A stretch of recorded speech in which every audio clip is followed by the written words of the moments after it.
Hola, ¿qué tal mi gente? ¿Cómo están? Sean bienvenidas y bienvenidos a su programa Sala A. Les acompaña Nolan Bueno para traerles información exclusiva, noticias y análisis de las obras y actividades más importantes del séptimo arte en el sur global.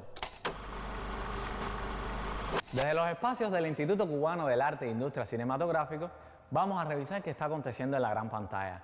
Veamos historias del cine, de la vida y algo más. Esto es Sala A. Vamos a revisar qué nos tiene preparado nuestro equipo de producción.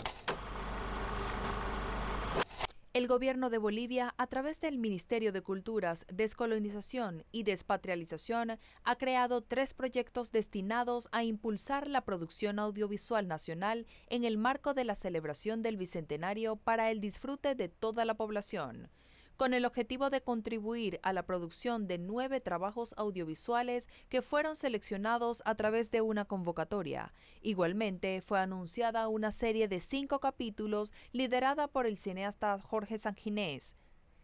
Y por último, el programa Educación en Cine, con el apoyo de Francia, para fomentar el hábito de ver y valorar las producciones nacionales en estudiantes de primaria y secundaria.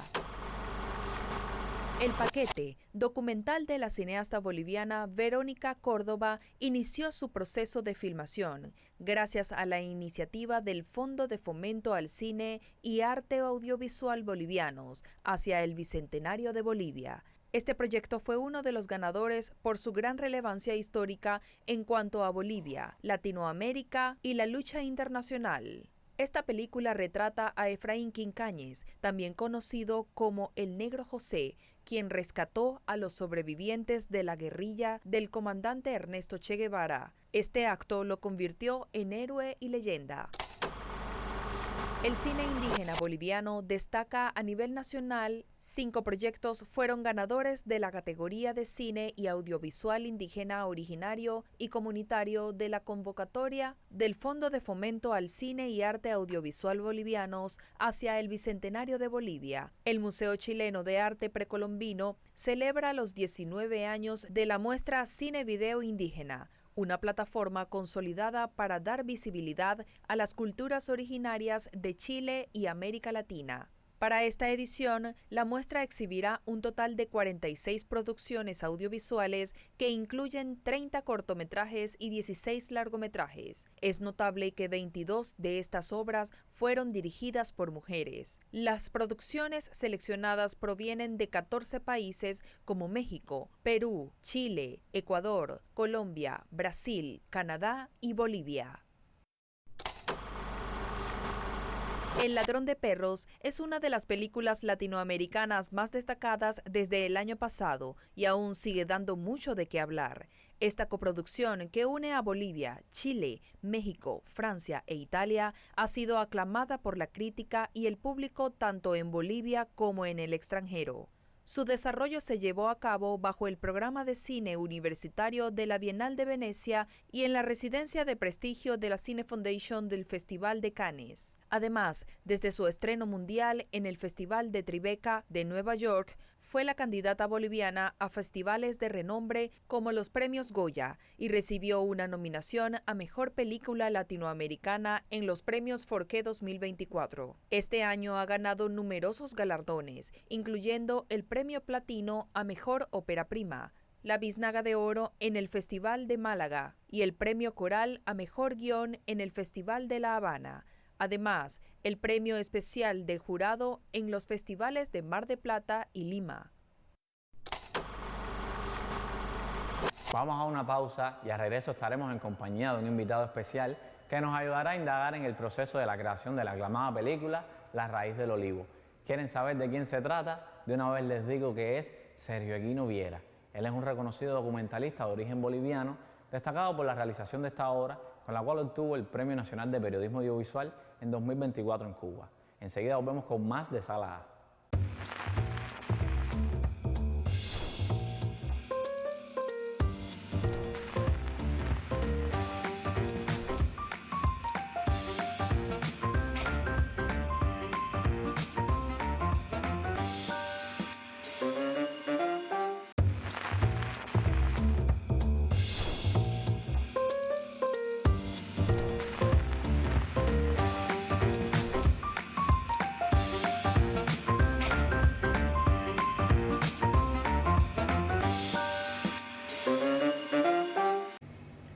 Estamos de vuelta con más de Sala As.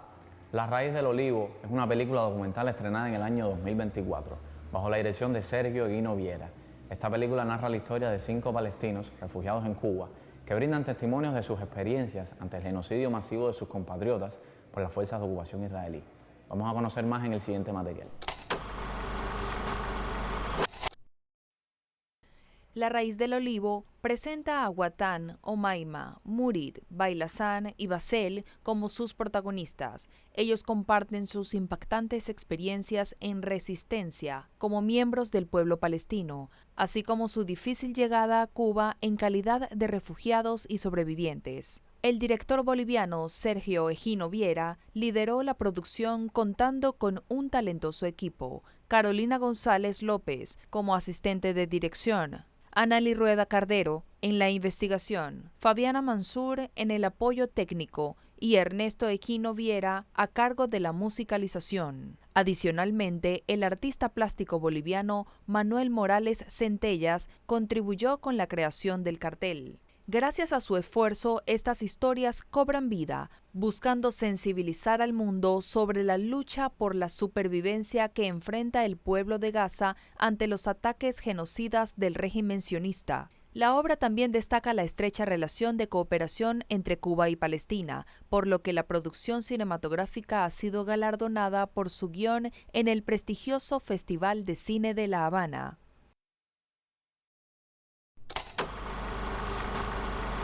En esta oportunidad nos acompaña Sergio Eguino Viera, quien es cineasta, periodista, documentalista y docente, con una vasta experiencia en el ámbito audiovisual latinoamericano y ganador del Premio Nacional de Periodismo Audiovisual en Cuba en el año 2024. Además es creador de los documentales La Raíz del Olivo y ¿Dónde están los girasoles? ¿Cómo está, Sergio? Bienvenido a Sala A. Hola Nolan, ¿qué tal? Un gusto estar en Sala A. Nada, listo para la entrevista. Encantado. ¿Cómo fue tu abordaje de la realidad palestina para contar esta historia en particular?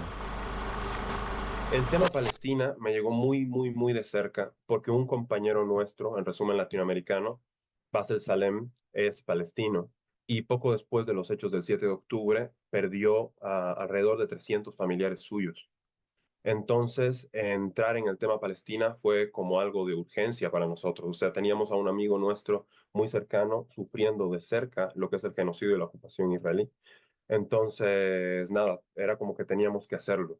El abordaje, a ver, nosotros como medio de prensa bien de izquierda, estábamos obviamente muy al tanto de todo lo que estaba sucediendo en Palestina, que bien sabes, no comenzó el 7 de octubre, sino que lleva más de 77 años. Son 77 años de genocidio y ocupación ininterrumpidos que vive el pueblo palestino. Eh, la investigación tuvo más que ver con las experiencias de vida de nuestros personajes, de los testimoniantes del documental, que son 5, que son Watan, Omaima, Murid, Bailasan y el mismo Basel. Nos interesaba saber a profundidad cuáles eran las relaciones que tenían a la distancia con Palestina, cuáles eran los recuerdos más fuertes, cuáles eran, digamos, situaciones que los habían marcado dentro de una vida atravesada por el genocidio y la ocupación, y nuestra investigación fue en ese sentido. Obviamente, además, vimos muchos documentales sobre lo que estaba sucediendo en Palestina, vimos mucho material y sobre todo leímos mucha literatura y poesía. La poesía palestina es bellísima. ¿Cómo eligió el título La Raíz del Olivo y qué significado tiene para usted en el contexto de la ocupación sionista, el desarraigo y búsqueda de una nueva vida que explora el documental? En un momento dado, el documental iba a llamarse El olor del pan, porque es una de las cosas que Mahmoud Darwish rescata al hablar de lo valioso que existe y que vive sobre la tierra palestina. Y fue, de hecho, mi asistente de dirección y investigadora o sea, de documental también, parte de la investigación del documental, que hicimos entre varios, quien dijo, la raíz del olivo es un símbolo muy fuerte. ¿Por qué? Porque bien sabemos que el olivo es un símbolo de la resistencia palestina. ¿Por qué? Porque la raíz de este árbol se aferra a la tierra. De hecho, muchos intentos de Israel por expulsar al pueblo palestino de sus tierras venían acompañados de este intento de arrancar los olivos de la tierra. Y fue muy difícil. Hay una foto famosísima de una mujer palestina abrazando un olivo. Entonces, de alguna manera, resumía simbólicamente de qué va el documental. Nuestros protagonistas, a pesar de estar lejos de su tierra, se aferran todavía a la tierra, así como la raíz del olivo se aferra a la tierra palestina. ¿Cómo fue el proceso de investigación para esta película? ¿Qué desafíos enfrentó al acercarse a las comunidades palestinas en Cuba y a recabar sus testimonios? Utilicé dos dispositivos, el diario fílmico y la carta fílmica, que son dispositivos del cine autorreferencial. Por lo general, irónicamente, el cine autorreferencial se utiliza para que un autor, un cineasta autor, lleve sus preocupaciones a la pantalla. A mí me interesaba que cada uno de los episodios, el documental cuenta con 5 episodios, parezca estar contado por su protagonista, o sea, por su testimoniante, netamente. O sea, que se vea reflejada sus preocupaciones, su sentir, buscando con esto que el espectador empatice directamente con él. Cuba tiene una relación histórica de solidaridad con la causa palestina. ¿Qué rol juega esta conexión entre Cuba y Palestina en la narrativa de su película? Yo creo que sea un documental hecho en Cuba es clave. ¿Por qué? Basel nos cuenta que él fue a estudiar a Cuba, decidió ir a estudiar a Cuba, teniendo otras opciones como Rusia, Rumanía y demás, porque eh, él tenía muy en alto la revolución cubana, como la tiene todavía, porque es una historia, él dice, ¿no? Cuba y Vietnam, porque es una manera de resistir y de ser libres y soberanos después de luchar. Entonces, es súper importante. Además, otra cosa que yo siempre digo es que si nos ponemos a pensar, a mí me podrían decir, bueno, ¿qué haces tú, cubano-boliviano o boliviano-cubano, hablando de Palestina, haciendo un documental sobre Palestina? Y es que a veces olvidamos que nuestras realidades están más cerca de lo que creemos. ¿Por qué? Porque tenemos un enemigo en común. El mismo que financia el genocidio y la ocupación en Palestina es aquel que mantiene un bloqueo económico hace más de 60 años sobre el pueblo cubano. Es el mismo que financia los golpes de Estado en toda Latinoamérica e intenta imponer presidentes inventados, así de la nada, en toda la región. Entonces, así lo que está pasando hoy en Gaza podría estar pasando en cualquiera de nuestros países, en cualquiera. Hoy le toca a Gaza y por eso todos hoy debemos estar con el pueblo palestino. Todos hoy somos Gaza. No es un simple decir, es un hecho. La lucha es la misma. Como documentalista, ¿cómo cree que su trabajo pueda contribuir a la comprensión global del conflicto palestino?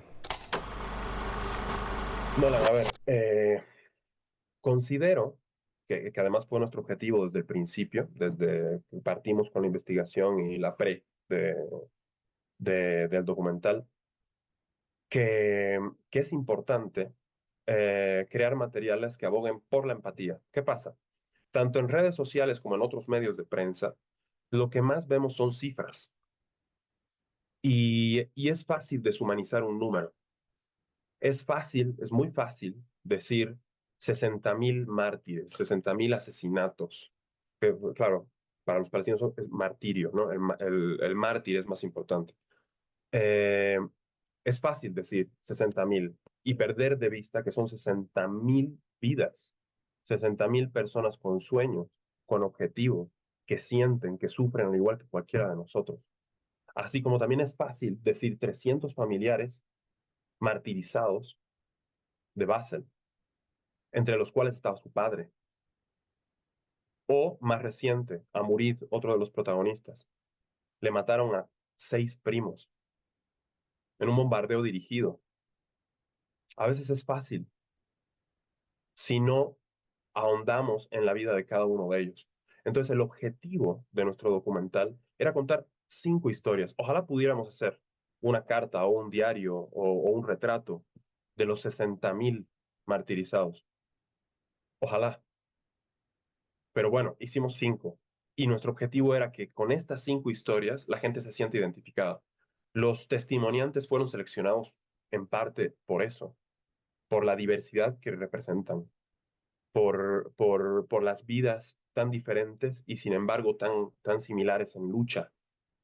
Eh, y un poco nuestro documental aboga por eso. Si vamos a redes sociales, esto lo digo igual mucho, porque creo que es muy importante. Si vamos a redes sociales, vemos que, primero que tenemos la posibilidad de scrollear y de decir ya no voy a ver más.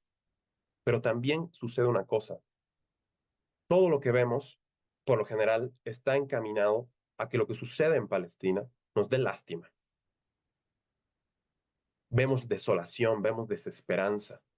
Sin embargo, los mensajes de la resistencia, así como los mensajes de nuestros testimoniantes, no son de desesperanza, no son de desolación.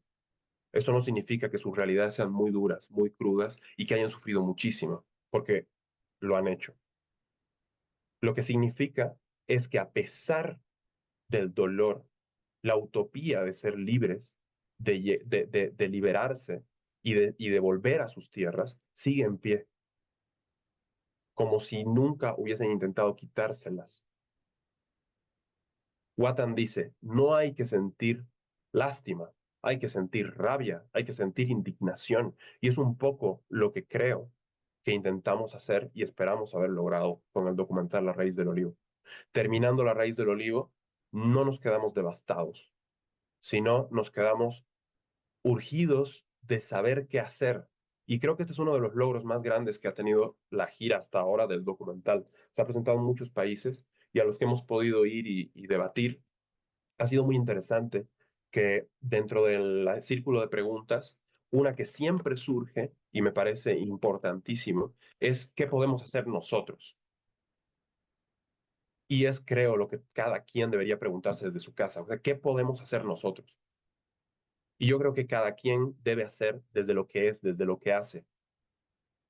Nosotros, nuestro granito de arena es un documental, pero compartir, no dejar de hablar de Palestina, ir a las marchas, exigir a los gobiernos la ruptura de relaciones con Israel, todo eso es súper importante. Esto que estamos haciendo ahora, no dejar de hablar de Palestina en televisión, esta entrevista que me estás haciendo, o sea, de alguna manera ya es militar por la causa palestina y no podemos dejar de hacerlo. Como ellos, en sus vidas, cada cosa que hacen está encaminada a esa lucha. Toda su cotidianidad, y eso es otra de las cosas que queríamos marcar en el documental, está marcada por la lucha. Nuestros entrevistados, nuestros testimoniantes, 4 de ellos son médicos y ellos estudian medicina en pos de ser grandes médicos para su pueblo. Basel, que es el único de ellos que no estudia medicina, que estudia ingeniería y que la vida lo ha llevado a ser de alguna manera periodista dentro de Resumen Latinoamericano, como te contaba al principio, resiste en cosas muy bellas. Todas las mañanas, intenta todas las mañanas tener té de maramilla, que es un té de Palestina, porque él dice que lo hace sentir cerca de su tierra. Desayunar pan con sátar, porque es la costumbre. Intentar, porque de hecho, intentar no, hacer, porque lo ha logrado, que sus hijos hablen árabe. Son hijos nacidos en Cuba. Hablan y entienden el árabe, mantienen su idioma, mantienen sus costumbres. Se ha dedicado a buscar los lazos que hay entre el pueblo palestino y el pueblo cubano. ¿Qué personas árabes han estado en las luchas cubanas? ¿Qué cubanos han estado en Palestina?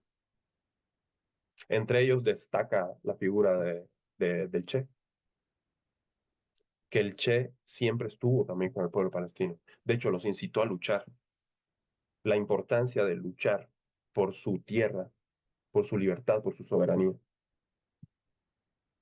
Creo que ese es el objetivo de nuestro documental y eso es lo que creemos contribuir, al menos con un granito de arena, como decía ahorita. Realmente es un documental, ojalá pudiéramos hacer muchos más testimonios, ¿no?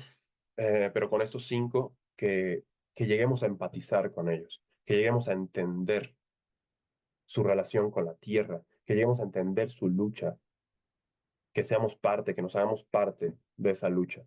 No que tengamos la opción de seguir scrolleando y dejar de hablar del tema. Eso, Nolan, no sé si me puse demasiado intenso, pero creo que va por ahí nuestro objetivo y, y esa es nuestra tarea, no dejar de hablar de Palestina. Cada vez más el mundo, y eso me alegra muchísimo lo que pasó en La Haya, por ejemplo, se da cuenta de la injusticia que vive el pueblo palestino. Cada vez más la gente está viendo la verdad y eso es importante. No debemos dejar de hablar de Palestina y de militar desde lo que nosotros tengamos. En este caso, una cámara y un micrófono. Gracias, Sergio, y a ustedes televidentes. Enseguida volvemos con más de Sala A. No se aparten porque entre Sergio y yo les traemos unas recomendaciones de trabajos cinematográficos para que vean en casa. No se lo pierdan.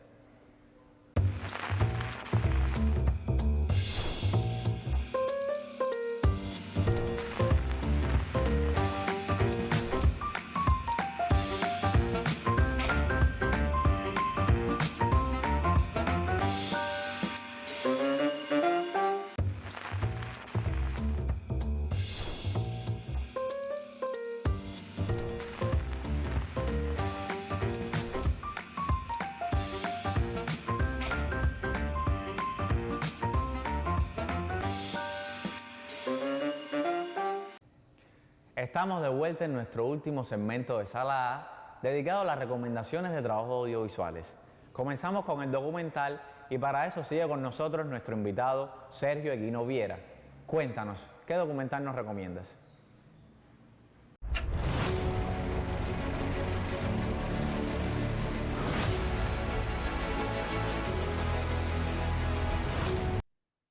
Bueno, es muy difícil decidir un documental entre tantos grandes documentales, pero un documentalista que a mí me ha marcado mucho es Patricio Guzmán.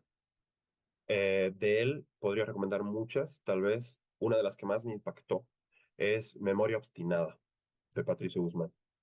Pero hay otras, ¿no? El Botón de Nácar, Los Astrónomos de mi Barrio, hay, bueno, lógicamente La Batalla de Chile, que es como el documental más conocido de Patricio Guzmán, pero a mí personalmente Memoria Obstinada me toca mucho. Ahora vamos a tocar el tema de las series. ¿Qué serie que te ha impactado nos recomienda, Sergio? Nolan, igual es complejo darte una sola, pero pensando ahora, yo soy cubano-boliviano, entonces pensando en lo que está viviendo Bolivia actualmente, una serie importante que hay que ver, está libre en YouTube, es Noviembre Rojo de Verónica Córdoba. Sergio, nos gustaría que nos recomendaras un largometraje de esos que han marcado tu imaginario. ¿Cuál nos recomiendas y por qué?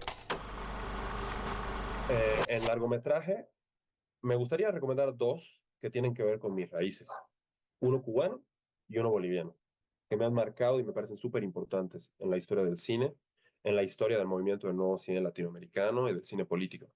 Uno es Memorias del Subdesarrollo, que yo creo que todo el mundo debe ver, de Tomás Gutiérrez Alea, y el otro es Jaguar Maiku o Sangre de Cóndor, de Jorge Sanguinés. Muchas gracias, Sergio, por llegar con nosotros hasta aquí. Bueno, muchas gracias a ti, Nolan. Muchas gracias a todo el equipo de Sala A por la invitación y gracias a los televidentes que están viéndonos. Y a nuestra teleaudiencia, gracias por continuar con nosotros hasta este punto. Nos vemos la próxima semana a esta misma hora para hablar de más historias del cine, de la vida y algo más. Esto fue Sala A por Telesur.